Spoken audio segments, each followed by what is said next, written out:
ഇങ്ങോട്ട് നോക്ക്. ദൈവം പറയാണ്, ഇതിനിവിടെ ഒരു കൃത്യമായ ഒരു ഡിസ്റ്റിങ്ഷൻ വരുത്തേണ്ടതുണ്ട്, ഒരു വ്യത്യാസം മനസ്സിലാക്കേണ്ടതുണ്ട്. ഇത് കേൾക്കുമ്പോൾ നിങ്ങൾക്ക് ഒരു തെറ്റിദ്ധാരണ വരാം, ഇതിനു വേണ്ടി ആരാധിക്കാം. എതിനു വേണ്ടി? ഭൗതിക കാര്യങ്ങളെല്ലാം ഭംഗിയുടെ ഭക്ഷണവും പാനീയവും ഒക്കെ, കടമൊന്നും ഉണ്ടാവാതിരിക്കാൻ, അല്ലെങ്കിൽ രോഗമൊന്നും വരാതിരിക്കാൻ, അല്ലെങ്കിൽ തലമുറ അന്യം നിന്ന് പോകാതിരിക്കാൻ, ആയുസ്സിന് ഭംഗം വരാതിരിക്കാൻ ആരാധിക്കാം. അങ്ങനല്ല ഈ വചനം പറയുന്നത്. ഞാനൊരു ഉദാഹരണം പറഞ്ഞാൽ, ഇങ്ങോട്ട് നോക്കിയേ. ഒരു വണ്ടി വളരെ വേഗത്തിൽ റോഡിലൂടെ ചീറിപ്പാഞ്ഞു പോകുമ്പോൾ റോഡിലുള്ള കരിയിലകൾ പറക്കും. ഞാൻ പറഞ്ഞ സെന്റൻസ് എന്താണ്? ഒരു വണ്ടി വളരെ വേഗത്തിൽ റോഡിലൂടെ ചീറിപ്പാഞ്ഞു പോകുമ്പോൾ റോഡിലുള്ള കരിയിലകൾ പറക്കും. ഇത് കേൾക്കുമ്പോൾ നിങ്ങളിൽ ആരെങ്കിലും പറയുമോ, റോഡിലുള്ള കരിയിലകൾ പറത്താനാണ് വണ്ടി ചീറിപ്പാഞ്ഞു പോയത്? അങ്ങനെ പറയുമോ? ഇല്ല. മനസ്സിലായി നിങ്ങൾക്ക്?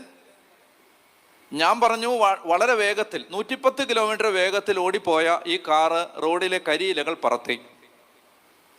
ഈ 110 കിലോമീറ്റർ വേഗതയിൽ ഈ വണ്ടി പോയാൽ റോഡിലെ കരിയിലകൾ പറക്കും എന്ന് പറഞ്ഞാൽ നിങ്ങളിൽ ആരെങ്കിലും തെറ്റിദ്ധരിക്കുമോ?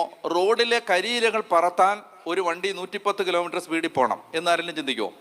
ഇല്ല. പോയപ്പോ ഉണ്ടായ സ്വാഭാവികമായൊരു ഫലമാണത്. അത് ഉണ്ടാക്കാനല്ല വണ്ടി പോയത്. പക്ഷേ നമ്മൾ ഈ ആത്മീയ കാര്യങ്ങളെ ഇങ്ങനെ തെറ്റിദ്ധരിച്ച്. എങ്ങനെയെന്നറിയാമോ? ഇപ്പോൾ ഒരാൾ പറയുകയാണ്, നീ ദൈവത്തെ ആരാധിക്ക്, ദൈവം നിന്റെ രോഗപീഠകൾ സുഖപ്പെടുത്തും എന്ന് പറഞ്ഞാൽ ഉടനെ സാത്താൻ തെറ്റിദ്ധരിപ്പിക്കും. എന്താണെന്നറിയോ? നീ രോഗം സുഖപ്പെടാൻ വേണ്ടി ദൈവത്തെ ആരാധിക്കും. ദൈവത്തെ ആരാധിക്കുന്നതിൻ്റെ ഇന്റൻഷൻ രോഗം സുഖപ്പെടലല്ല. പറഞ്ഞ ഹല്ലേലൂയ. ആരാധിക്കുന്നവൻ രോഗം സുഖപ്പെട്ടില്ലേലും ആരാധിക്കും. ഹല്ലേലൂയ.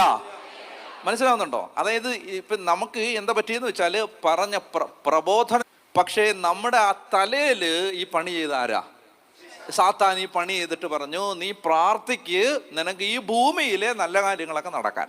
എന്നാൽ ആരാധനയുടെ ഉദ്ദേശം അതല്ല.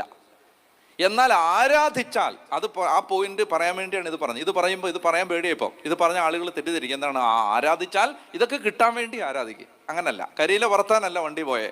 വണ്ടി പോയപ്പോ പറഞ്ഞാണ്. പറഞ്ഞ ഹല്ലേലൂയ, ഹല്ലേലൂയ.